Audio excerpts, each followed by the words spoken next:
Peace, Oakland. Welcome back to Gotham Oakland. It's a hot day today. If I'm looking sweaty, because it's like 90 degrees in here. We have a very special program for you today. We have our first real fancy interview with a bunch of cameras, and I could think of no better guest than Ersie Joyner, former OPD police captain, Oakland native, stayed here, one of the only of the 10% of OPD who actually live in the city they serve. I don't know if you know that stat, but with no further ado, Ersie, thank you for joining us.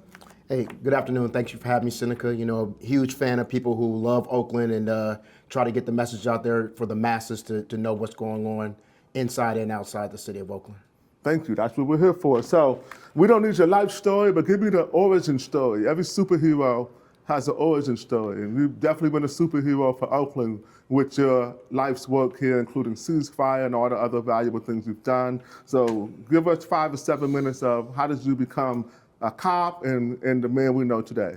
Well, man, I'm sorry to say, just to get this out the way, preface it with, I will be disappointing. My superhero story is not an amazing story, but I grew up in Oakland just like any other young black man in there with a very contentious relationship with the police. I grew up in an underserved community, but was definitely not underloved.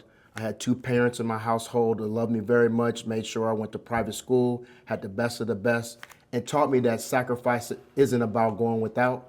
Sacrifices is just making sure that you had what you need. And I'm very, very grateful for both of them.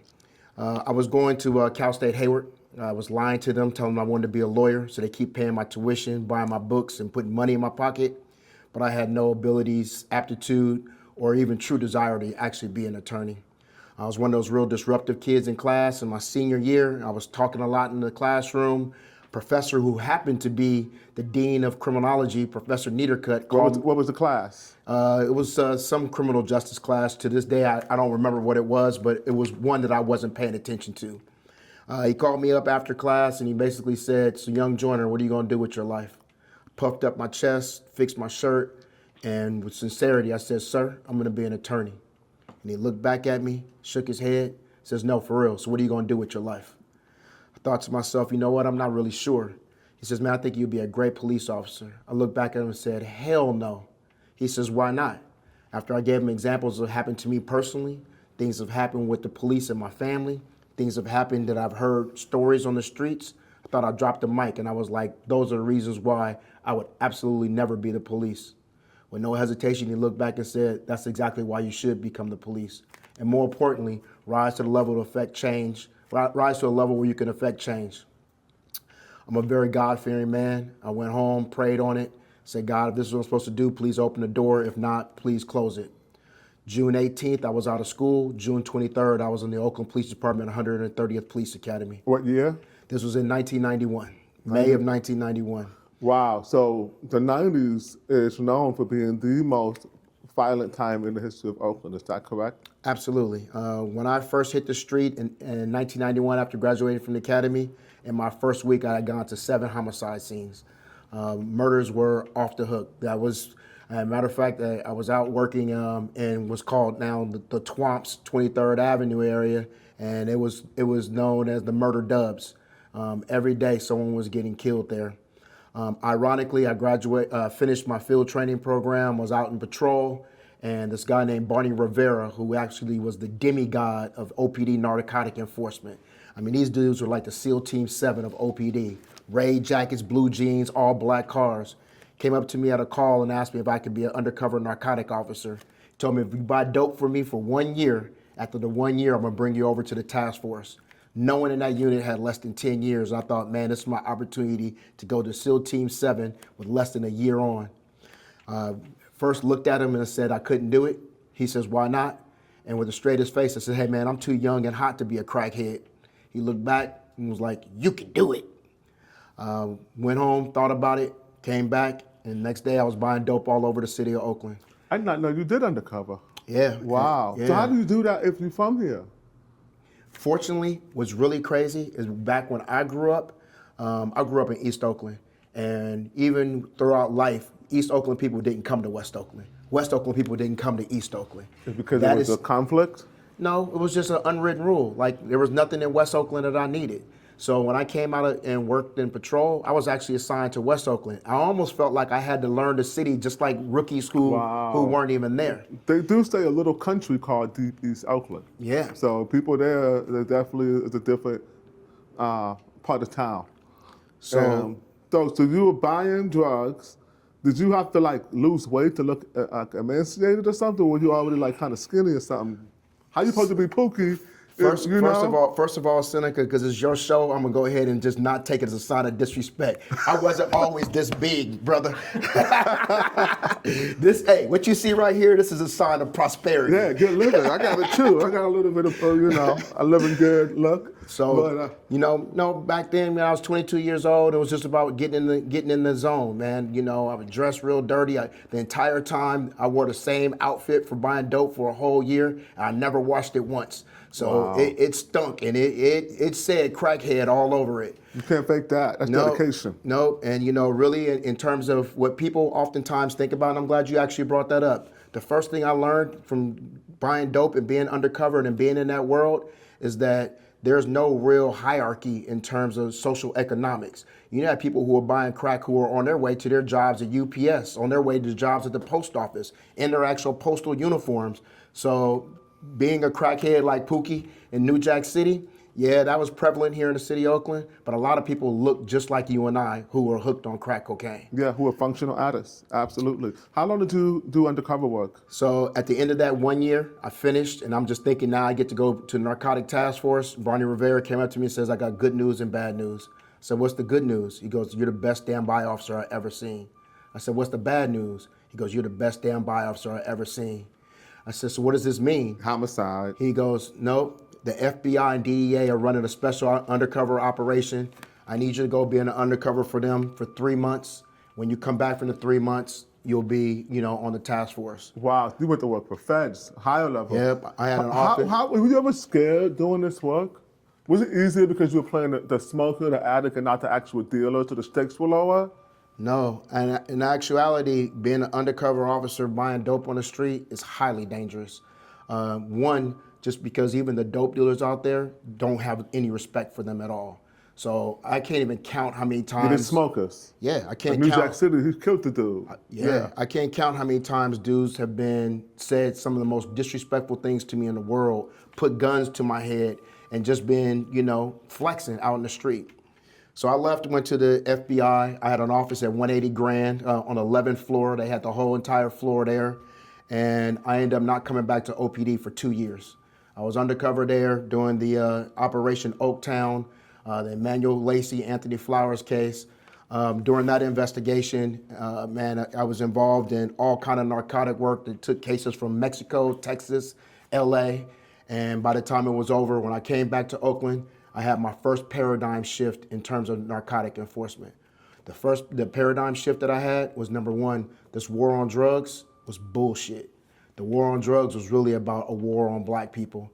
Not that the officers were purposely looking at it like that, but looking back, I got a Medal of Merit for an award from the Oakland Police Department for the amount of narcotics, guns, and money I seized in 1 year.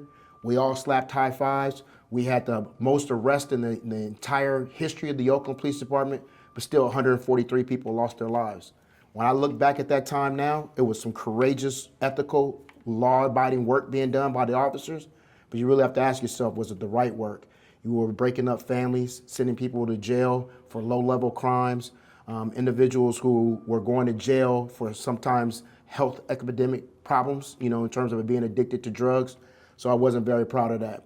But when I came back, I just had a different outlook. Instead of being a narcotic officer chasing 10, 20, 30 rocks out on the streets, I was looking for the larger people who were bringing drugs in the community and started making arrests of 50 kilos, 10 kilos, getting $1 million worth of drugs off of an airplane on its way out. Distribution level. Yeah. Absolutely. So, from after my narcotic work, I went to homicide, and I spent 10 years off and on either as an investigator or a commander of the unit. And the one thing I could tell you from working on homicide is that I've seen enough death to really appreciate life. And I could tell you that it was very hard doing that job of people who were dying who looked like me, families who lost their loved ones who looked like me, And then another flip side of that coin that people never talk about is the lives that were lost because of the people who also look like me that were pulling triggers and their families losing them. And I really carried that throughout my career, and it wasn't until 2012 when we implemented Ceasefire in a real meaningful, concrete way here in the city of Oakland that I actually was very proud to wear a uniform and do work that was guided in principle, guided in doing the things that were right, and more importantly, that was foundationally strong because of the academics that had done rigorous problem analysis to get the work done. So I'm glad you mentioned Ceasefire. It's a perfect opportunity to segue into that because it's something a lot of Oakland voters hear, but they may not know the origin story. And it's been 15 years of Ceasefire. There've been before this, I believe, former Mayor Libby Schaaf shut it down during COVID, and then this was resurgence recently, which you helped bring back. Before I get into that, it's interesting you brought up feeling that, I don't know if remorseful is the right word. I don't want to put words in your mouth. But it feels remorse, regret. Regret would be the word that I use. I talked to a lot of vets who serve in the Middle East during like the long, Middle Eastern War or whatever, and particularly special operations vets, and who take their lives at an alarming rate, due in part to the guilt that they carry from being the tip of the spear. You guys were responding to the violence and the drugs. They're killing people who the government had told them are responsible for putting us in danger. So it's a little more confrontational, I gather, but they share the same remorse. And it seems that there's a lot of reflection from sheepdogs, if you will, people in law enforcement, people in the military who are responsible for keeping us safe from danger. And as they reflect after their career on some of the things they've done, they seem to want to make amends or leave things better than they came in. Would you see Ceasefire as sort of that redemption in terms of your career to actually leave it in a better place than when you came in? Oh, absolutely, 100%. And again, when I say regret, my regret just surrounds basically the fact that society had put this whole drugs are bad, drugs in the community, we need to have a war. Anytime you start using words like war on a community, there's no place for that. I'm a firm believer that you need to be part of the community instead of apart from the community. I've always wanted to fight for those who couldn't fight for themselves. So it was an odd, fine line that I was walking in terms of doing the things that I was doing. And I also say in terms of regret, I look back and me being from Oakland, I've always prided myself on I'm never going to do anything in this community that I can't walk around and have my head up high. I dine at some of the finest restaurants in Oakland. I go have drinks at some of the finest establishments there. But guess what? Many of the people that I crossed paths with throughout my 30-year career are in there doing the same thing. And I feel comfortable and I feel safe around them because I know that they all know that I was a straight shooter and fair. But again, looking back, my regret is, was this the right thing to do? I can remember when Bill Clinton was here giving a speech, and I was on a narcotics task force, and we also had dual responsibilities. When you're on a task force, you're also a SWAT team member. So we're there to protect Bill Clinton. And I remember he shook my hand and he said, hey, keep up the good work. This war on drugs, we're going to win. So hearing from the President of the United States that I'm doing a good job and continue this will be very easy to become cynical, fall into this hole that it's us versus them. And in reality, Ceasefire has shown, implementation of Ceasefire and way that we do things has shown that that wasn't the right way to go about it. In fact, so we received let's talk about Ceasefire. 2015. What is the origin story of how did it come about, the policy? What was your role in it? And how long did it take to start to see some tangible results? And this was in the late 90s, right? 2015, no. So 2012 is 2012. So was that still a particularly violent time, or was things starting to calm down in Oakland? Ironically, the backstory is I came to Ceasefire at the end of 2012. But prior to that, for about 7 months, I was on timeout and purgatory and assigned to the radio room. The monitor, Robert Warshaw, and I did not see eye to eye. He basically transferred me from my command out in East Oakland and put me in charge of the radio room. He had that kind of power?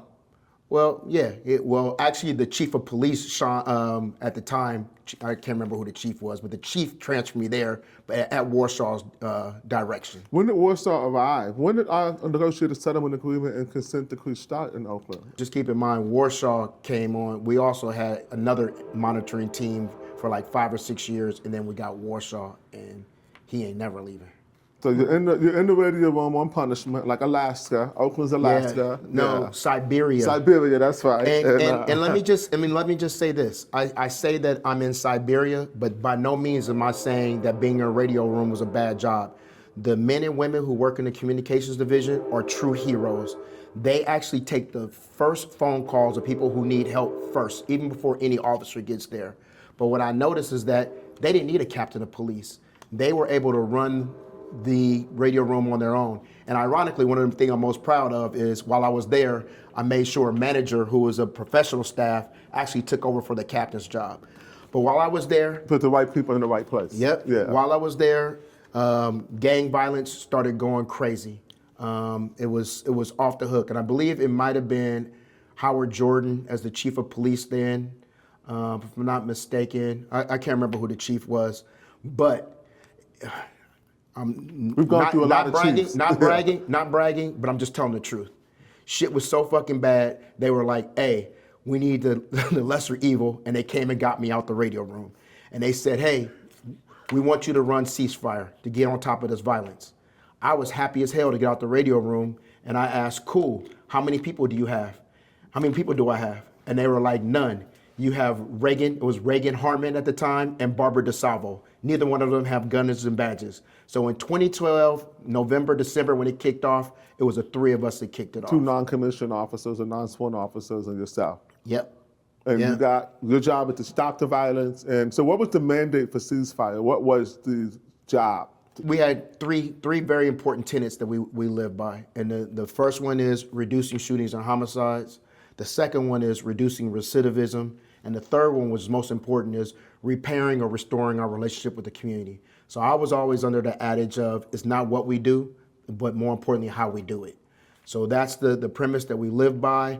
Having Reagan Harmon and Barbara DeSalvo there, giving input from a different lens and a different optics outside of a uniform was key and instrumental to our success.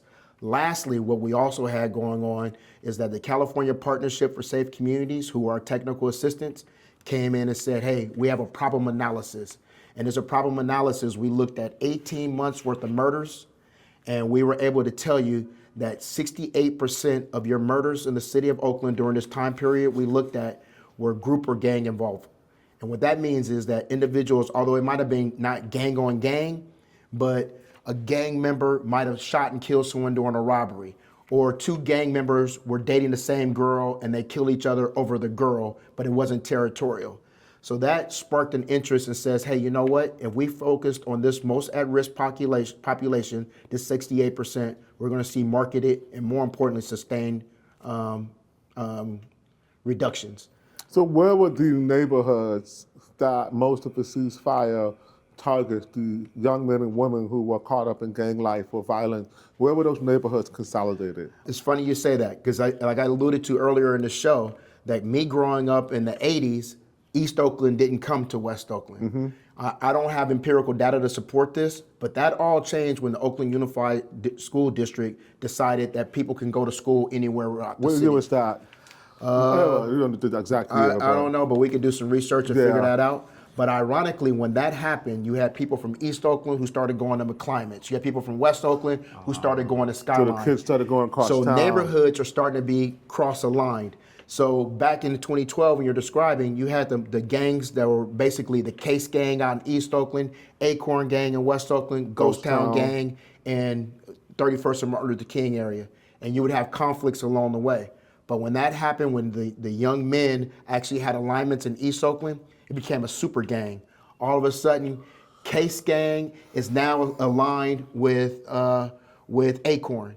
ENT, East and West Alliance. Yeah, ENT, the money team who's against Case Gang, aligned itself with Ghost Town. So these 4 large gangs then had a citywide effect. And that's why it became important to move our philosophy from looking at what's called place-based policing, where you're going to a neighborhood and policing in that neighborhood.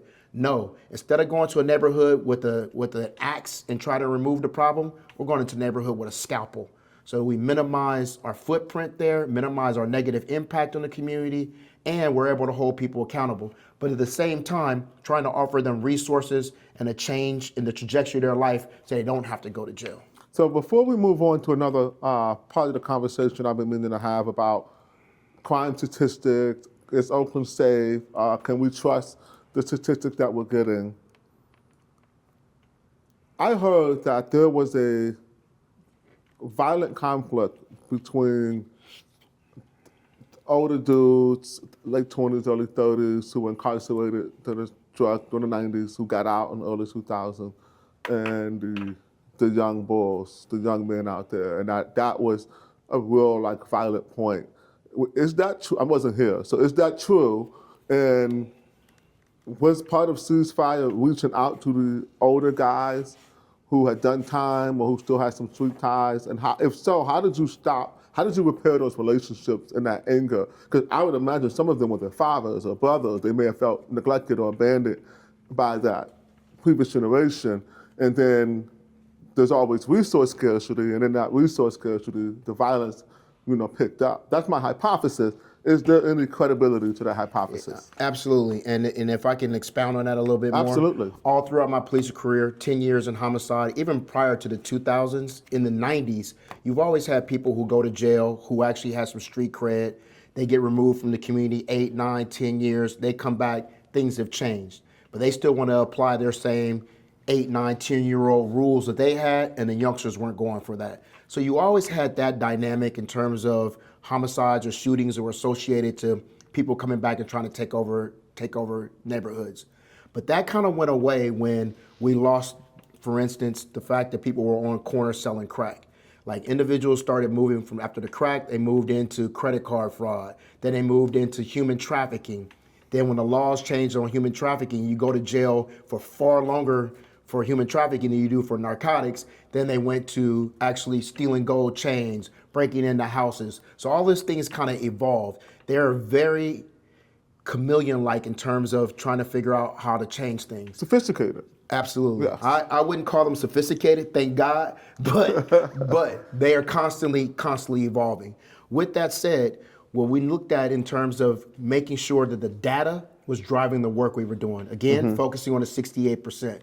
Another part of this problem analysis told us that the individuals involved in these shootings and homicides were roughly young 20s all the way up to 32 years old. Now, ironically, before this problem analysis, they started it, I didn't want to do it because it took a long time to go over all these cases, sit there with these academics. And I remember when they first said, we're going to give you the answers. As a young cop and a know-it-all, I was like, I already know the answers. And I always said back then that it's youngsters who are driving the crime, driving the violence, and it's drug-related. When we looked at it, it wasn't the youngsters. And at that particular time, the city of Oakland, in terms of all of their resources, were all geared towards helping young people, DARE program and helping the young people. And I'm not saying that work isn't important, but if we're saying lowering and addressing violent crime immediately is our priority, we have to focus on the group of people who are driving it. And that's what we did. And who were they? Roughly the individuals who are 21, 22, up to 32 years old. It's a pretty big. Yeah, and ironically, looking at the data set, that same 18-month period, it also matched identically with the suspects. Same demographic, same age group. Interesting. So let's talk about public safety right now. The big issue, a lot of people watching want to hear your comments on being here through it all. The online discourse goes from the 90s were bad, you guys are overblowing everything out of proportion, and you should be thankful that things are better. We hear from our government that Ceasefire has fixed everything and we're on the up and up and things are less violent. A lot of people here feel like this is not a livable situation, things are looking worse than ever. I talk to people who say they've been here, a lot older than you, and they've never seen Oakland look this bad, although it may have been more unsafe before, things just feel worse than ever right now. What is your comment on the state of Oakland right now, with your unique perspective of having run Ceasefire, been a fake crackhead, undercover, freaking homicide. I mean, you did a lot. You probably know more about crime than any individual in the city of Oakland, which you're very experienced in.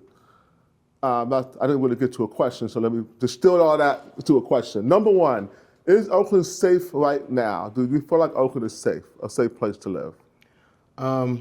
It's kind of a loaded question, but I'm going to say this.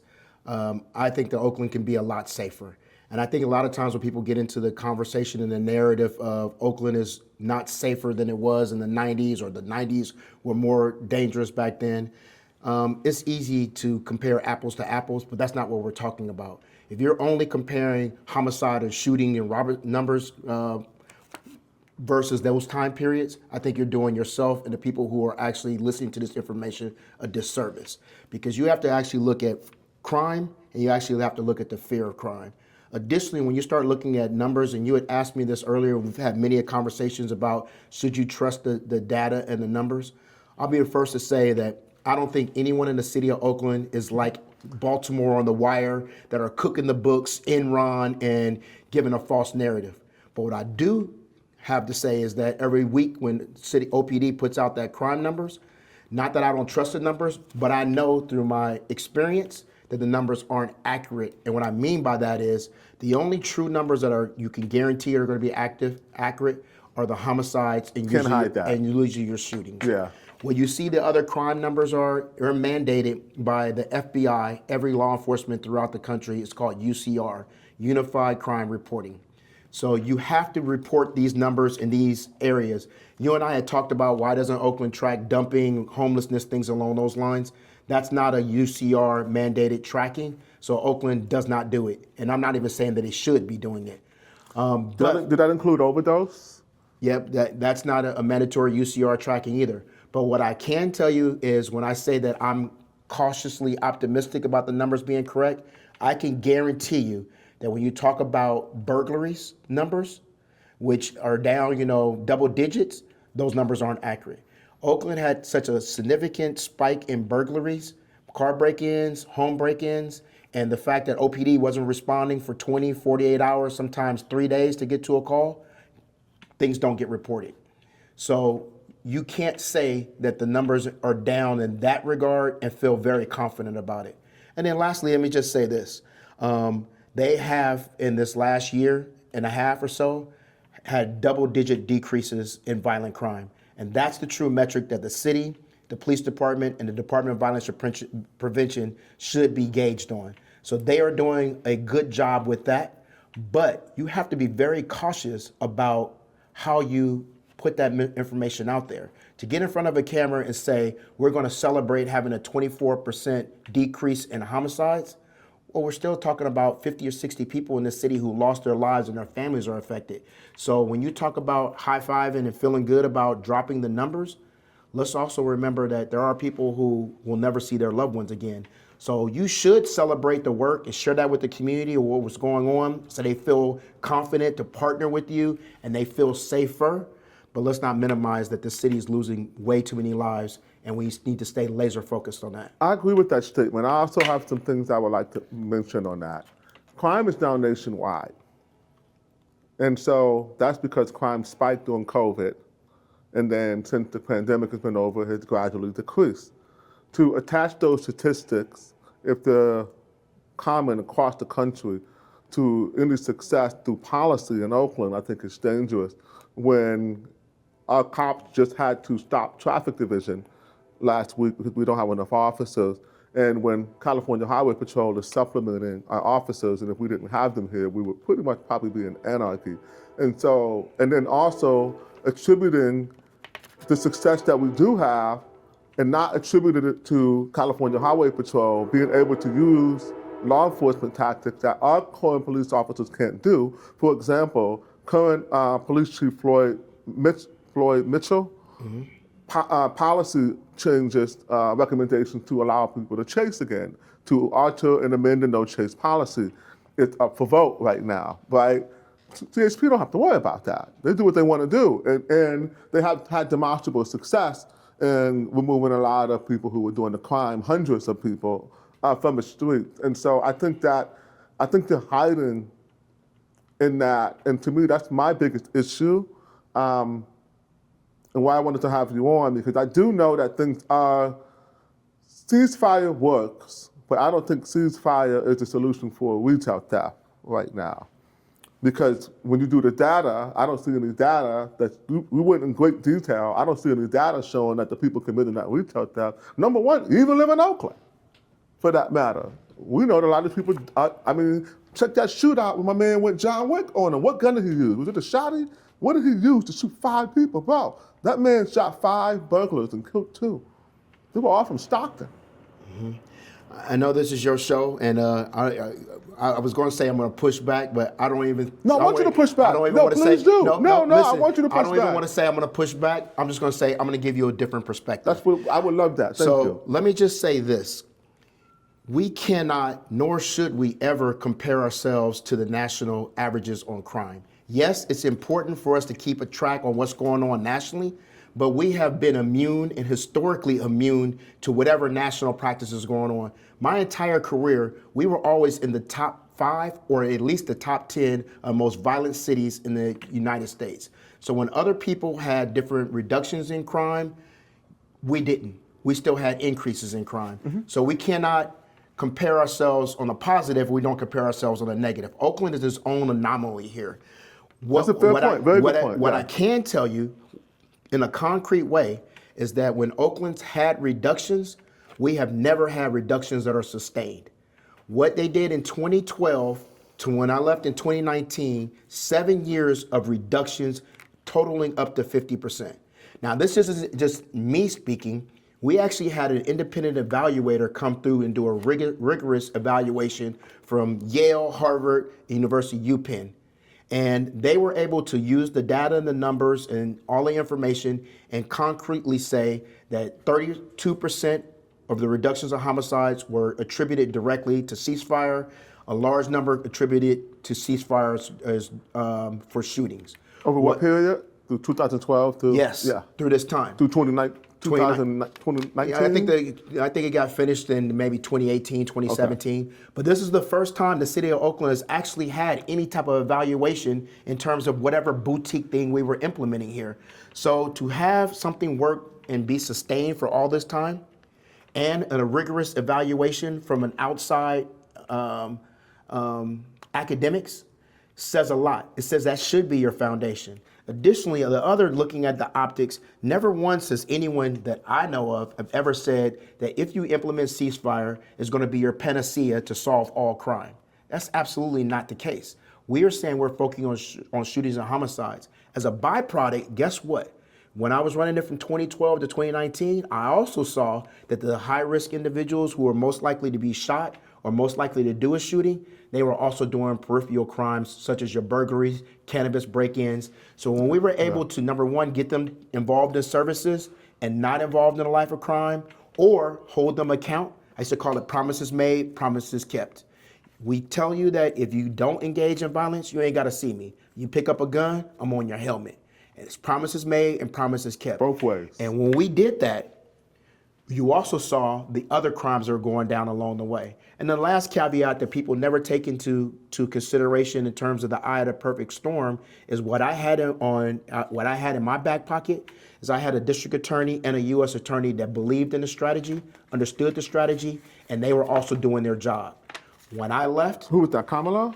Who was No. Nancy O'Malley was a district attorney at the time. We had multiple U.S. attorneys float through this northern district, but they all, no matter who, were 100% engaged. The feds were 100% engaged. And guess what? When a dude that we said was involved in a ceasefire and we gave him a warning, tried to do something different, they got involved in a shooting and we arrested them, they got held to account in a different, even the judges.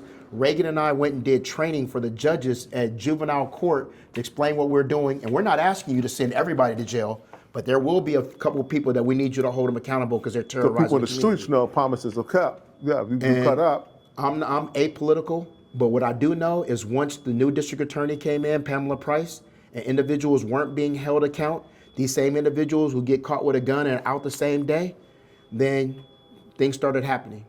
No accountability, and it was the eye of the perfect storm. You have COVID, Department of Violence Prevention weren't able to touch their people interact with them the way that they were to make sure that they were making good life decisions. Just because I tell you, hey, Seneca, you're going to go to jail if you keep doing what you're doing and stop doing it, doesn't mean you're going to stop right away. And I used to tell people all the time, when I do call people into a call-in and say, hey, make a life change, I recognize when they walk out that door that they've already done some things in their life that won't be forgiven in the streets. They've already done some things to some people who are still looking for them. But what I'm telling you is that we have service providers who have walked that walk, and they can help you to navigate that so you don't have to be in those places. Yeah, relocate, help you get a job somewhere else, maybe even find them and try to reconcile or to mediate. So out of all of that, again, it's a loaded question to put the entire crime reduction on the back of Ceasefire. But as a city, as a community, if we're saying enough is enough of people being shot and killed, and that's what we're going to focus on, by all means, we did that.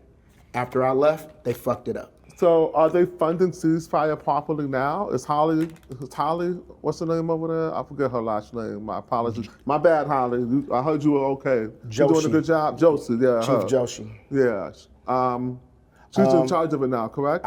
Yes, and I've been gone since 2019, so you figure I'm just about 5.5 years removed from what's going on, so I don't know what the funding sources are. I do know because I've heard Mayor Barbara Lee say this was her priority. Even Mayor Shane Tao on the way out the door did all that she needed to do, good, bad, or indifferent, and stood it back up again. Yeah, and from that work, you've actually seen marketed reductions that look like they're being sustained. I will say that even if it was out of self-preservation, she absolutely did make a good faith effort to throw a lot of efforts into Ceasefire.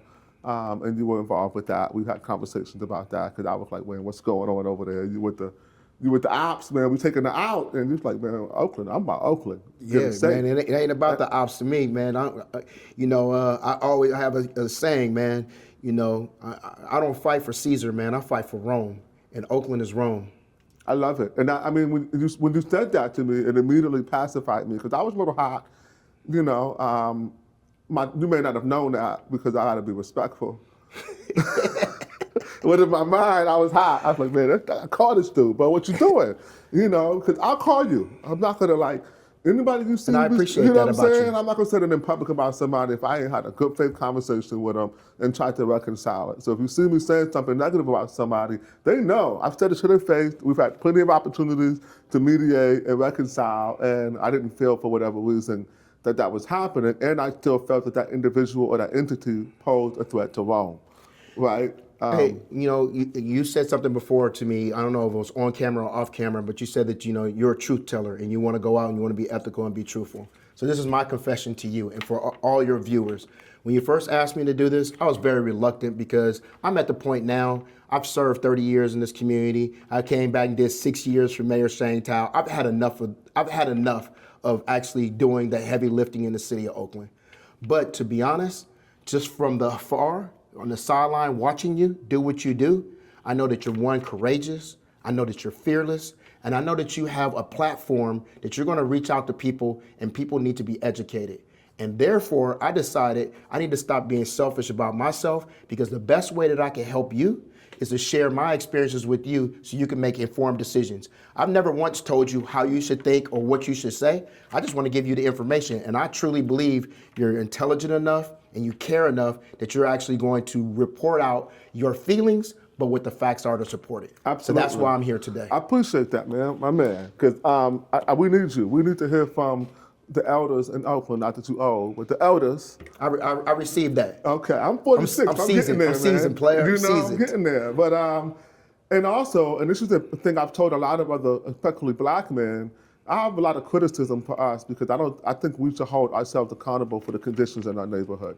The fact that our children aren't getting the nutrition or the nurturing or the mentorship, we're responsible for that. I may not have children on my own, which means I have a greater responsibility to not adopt a kid, but to be a mentor and to be a courageous voice, to show other black men that they have agency and that they can stand up for themselves. And so I've always really immersed myself in my community. I'm really proud to say that I have a very a good relationship with the young men, even the ones that's cutting up. They trust me to confide in me in the lower bottom. I don't know nothing about the lower bottoms, but at least in the lower bottom, I can talk to the youth, because I've seen them go from 13 now to 23. So now they're in that window where they're committing a crime. So we're going to get to the most important part to wrap this conversation up. We need a basic education on how is Oakland, California broken down for policing, because you brought up some really alarming equity concerns, and I think that the average person is just not educated enough to understand how things are bad for a reason.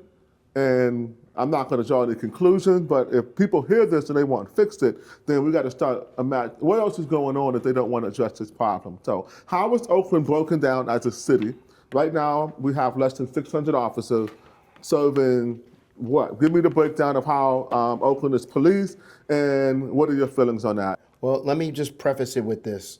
I'm not a chief of police. I don't have to deal with the day-to-day operations of the city of Oakland. I don't have all the nuances of the things that Chief Floyd Mitchell has to do to make sure that he's in, making sure the community is safe, making sure he's in alignment with the mayor, and making sure that he's in alignment with the federal judge and the monitor. I can't imagine why anyone would want to do that job, but to my understanding, he's doing a stand-up job, and I'm glad to have him at the helm of the Oakland Police Department to do what he's doing. With that said, what I think that people need to be educated and have an understanding of is the premise of the police is, number one, when you need them, they should be there for you. Something happens to you, you call 911, the police should be there. But again, I talked to you earlier about how sausage is made. Ironically, people don't understand how sausage is made. And here in the city of Oakland, we're broken down into what's called Patrol 35. The entire city is covered with 35 geographical beats throughout the city. So that means the city has 3 different watches. For the layman, the day watch, swing shift, and the graveyard shift. Each of those shifts are going to have 35 officers assigned to patrol. Where the problem is, and that I've been screaming from the top of a building for over 2 decades, where the city needs to do something to change, is they're operating on what's called Patrol 35, which was designed and implemented in the 1950s.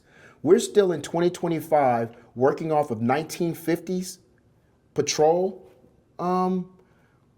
procedures. That's crazy.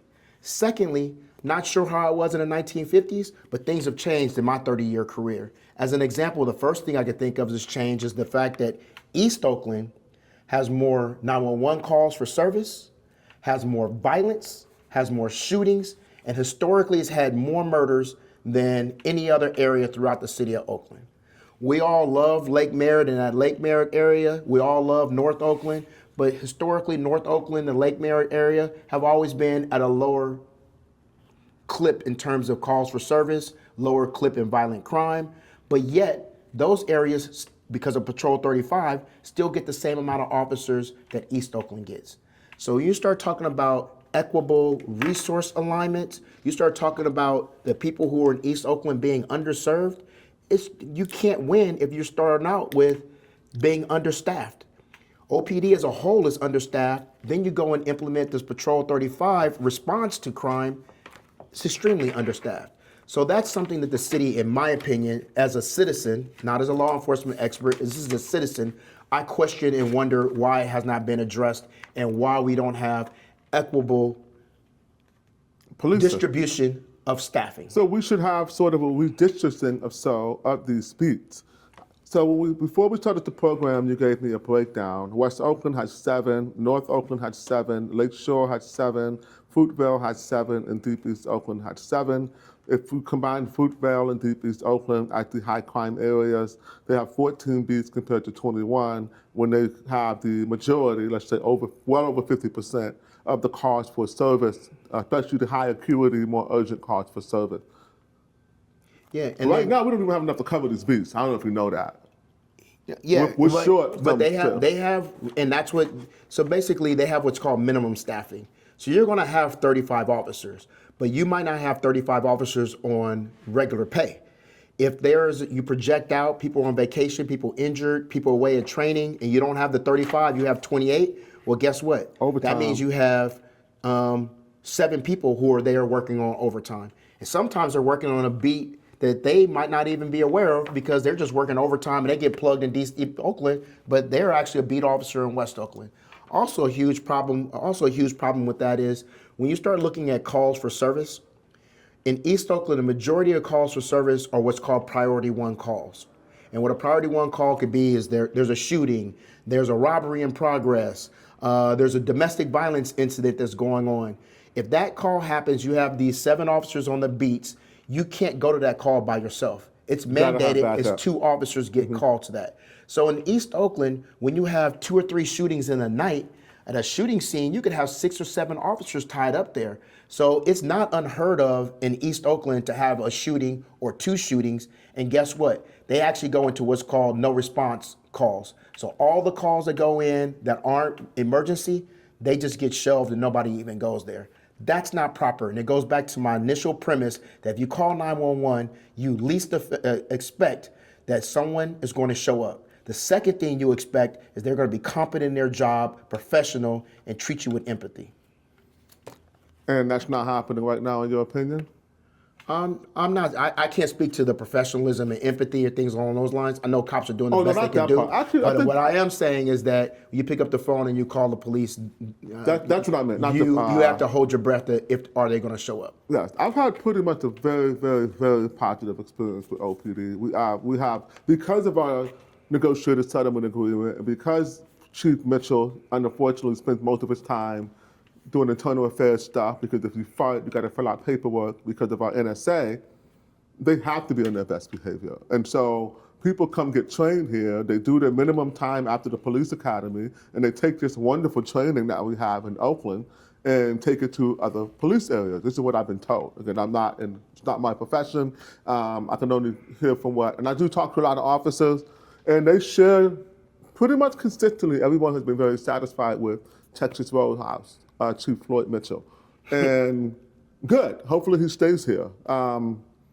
We need a lawman who understands and has empathy. And I've heard him speak in public in terms of being challenged about, he's very intelligent. So I know that he's not a dumbass.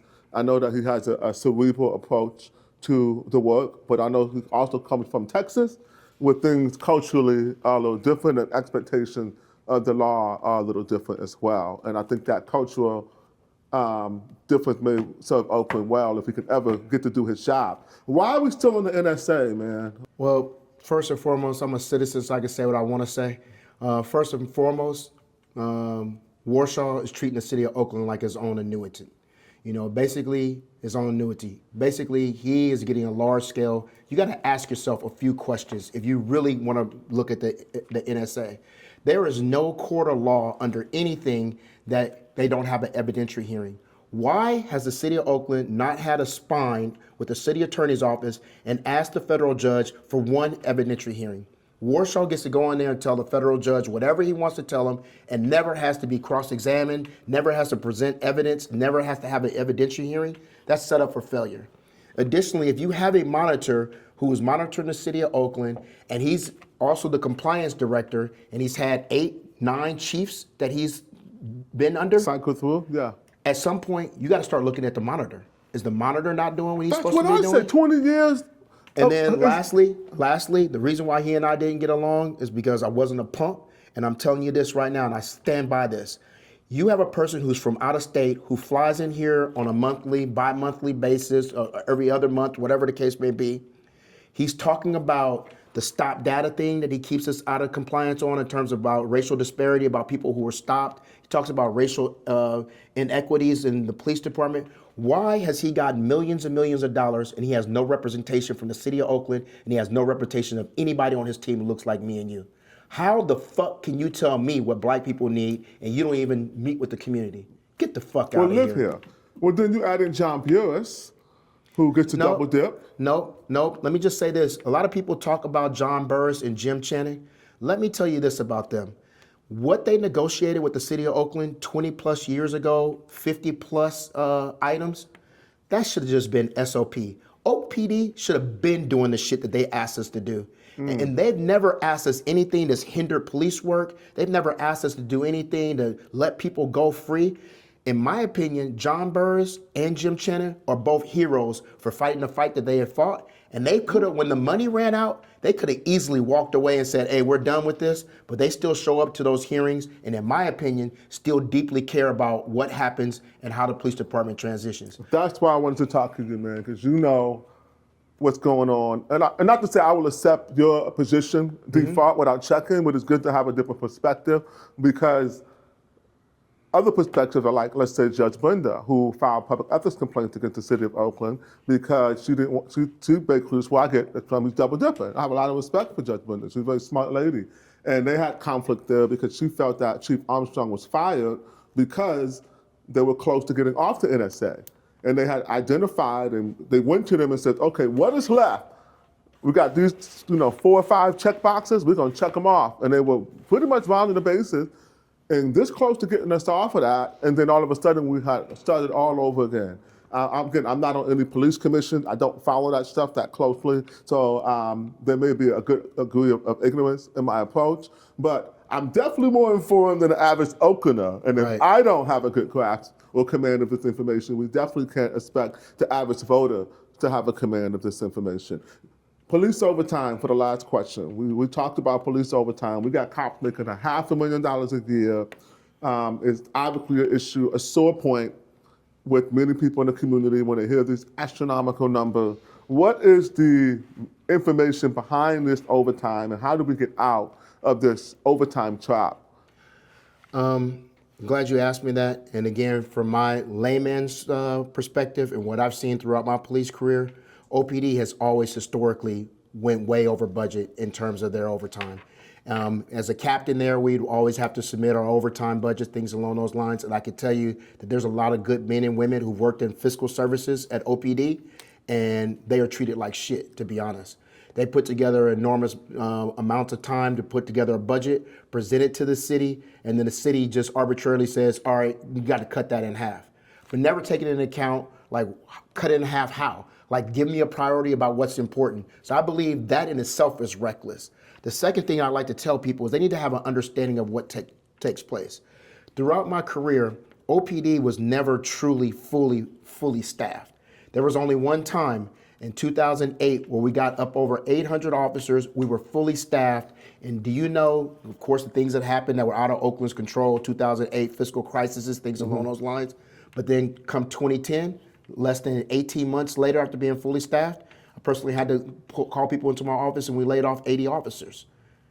Due to budget cuts? Yeah, due to budget cuts. And ironically, moving forward, this is the thing I want people to understand how the budget works. So when they come up with the budget, they say, using easy numbers, they say, all right, OPD officers, we're going to actually give you enough money in the budget for 700 police officers. At that particular time, we might have 625 officers who are actually working. So we know we need 700 officers, and we know we have a $10 million overtime budget that we can spend $10 million on. Well, because we don't have enough staffing, the city of Oakland is not hiring people, people are working enormous amounts of overtime. When it was all said and done back in those days, we would be overspent by $20 million. We spent $20 million and we're supposed to spend 10. No one gave a shit and no one said anything because the $10 million was offset by the 75 FTE full-time employee positions that were saved. The budget was balanced, essentially. So, yes. So realistically, a lot of times we were really technically, they only had to find $2 million. A city like this could find $2 million with a drop of a hat. No one said anything. Well, we had a new crop of city council members.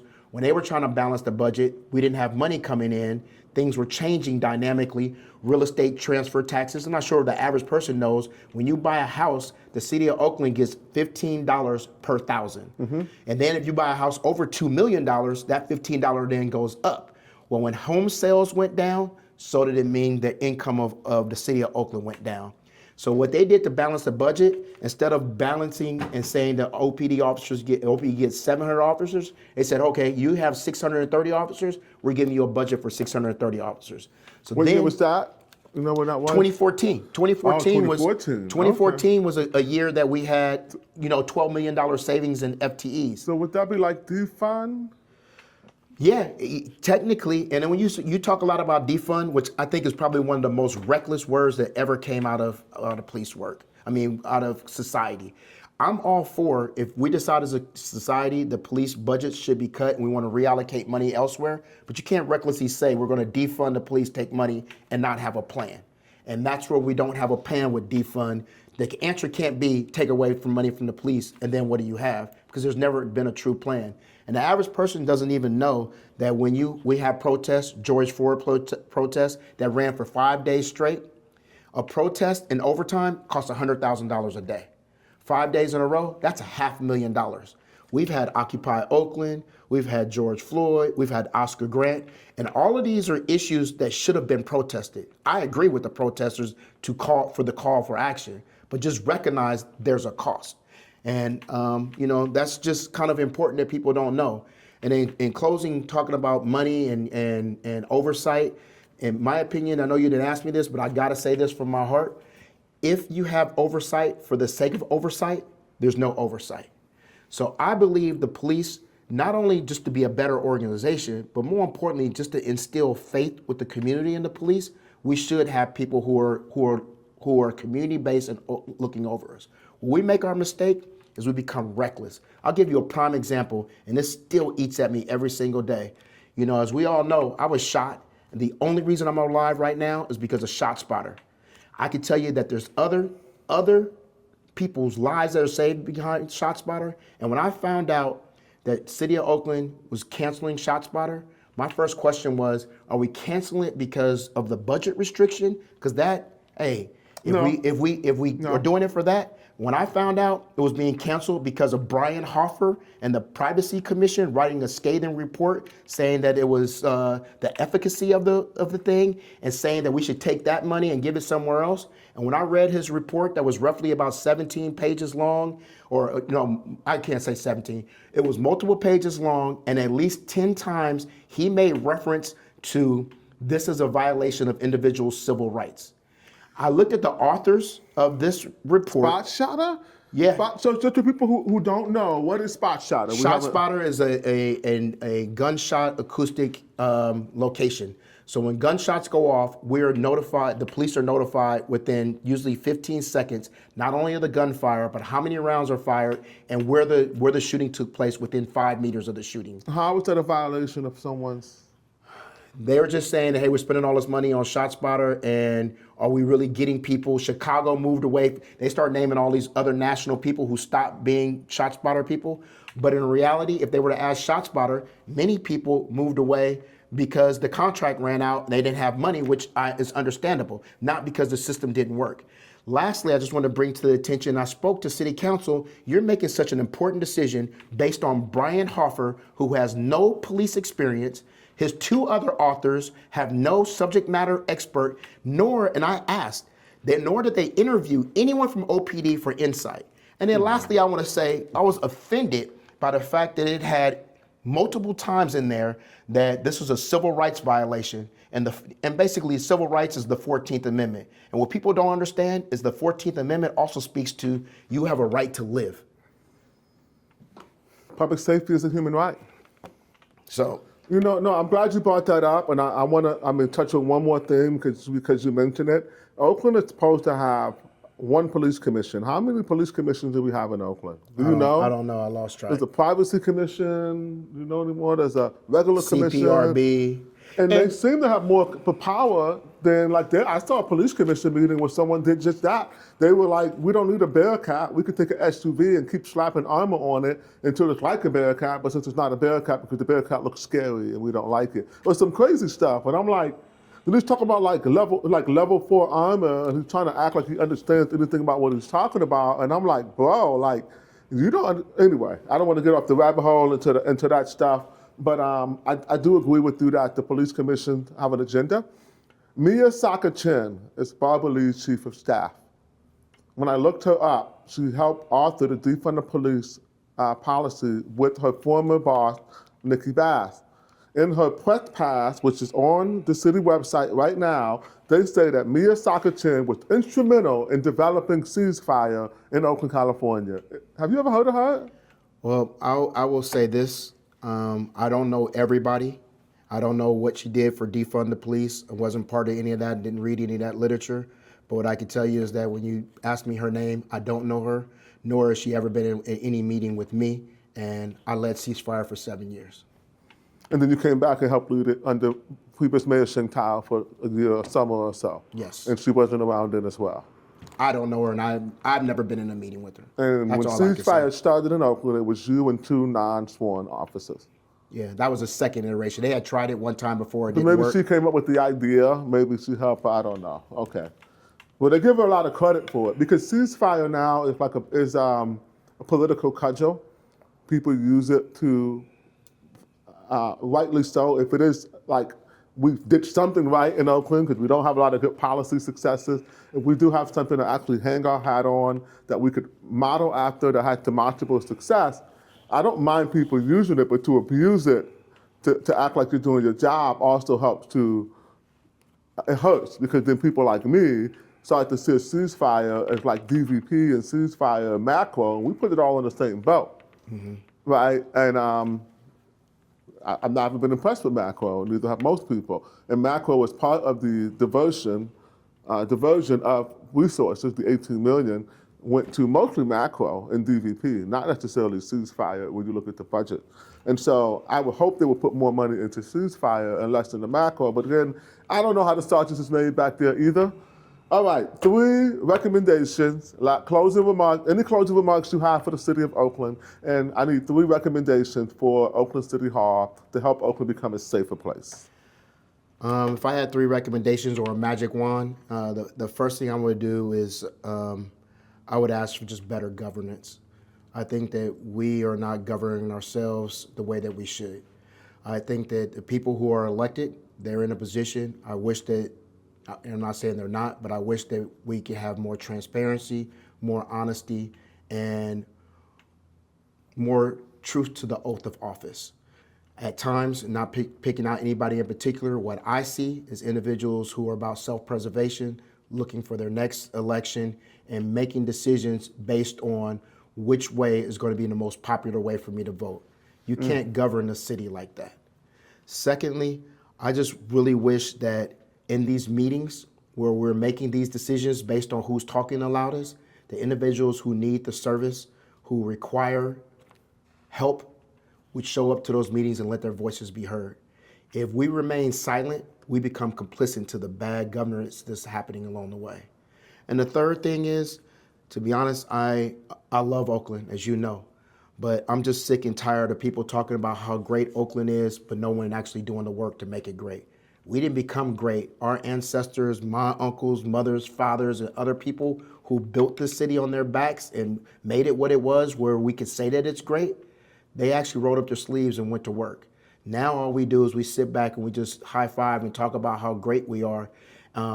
I am a huge fan of the ballers. I love people having opportunities, but we're not being realistic if we sit here and say it's okay that we lost the Major League Baseball team and we got the ballers. We should have the ballers and Major League Baseball. Go Ballers. Congratulations on the championship. But yes, it's not a replacement for professional sports. Absolutely. And again, it's not even about being a replacement, but what I'm just saying is that we have just become so accustomed to, we're used to losing. And because we're so used to losing, we accept anything and we make up excuses along the way. We need to stop making excuses collectively as a city, community, and the politicians. Good advice. I hope people take it. I will myself. I learned a lot today. I do appreciate you coming, spending some time, being present, and, it's not, how do I put this? I'm worried about Oakland right now. And I never thought I would consider leaving the city, but I'll be honest with you, it crosses my mind every day. Because I don't have to be here. I have opportunities where I could move, and I don't, because how can you leave such a beautiful city? I think it's the most beautiful place on earth. It is also the most truly diverse place I've ever lived or experienced, where you got the demographics, it's not diversity. Demographics is just that. You could be, and Los Angeles has a lot of diversity, but it's all enclaves, right? It's no people don't blend up there. And in Oakland, we are a family here in Oakland. And the race relations in Oakland are more holistic than possibly anywhere I've ever been, and it's worth protecting. That comes from our intention. And I feel that we're at risk of losing that. And I want to do everything I can to stop that from happening. So thank you, brother, for coming. I appreciate it. Until next time, Oakland, tune in. We'll have some more interviews like this, hopefully soon, with some people to give you a deeper dive on what's really going on in our beautiful city. Peace, Oakland. Till next time.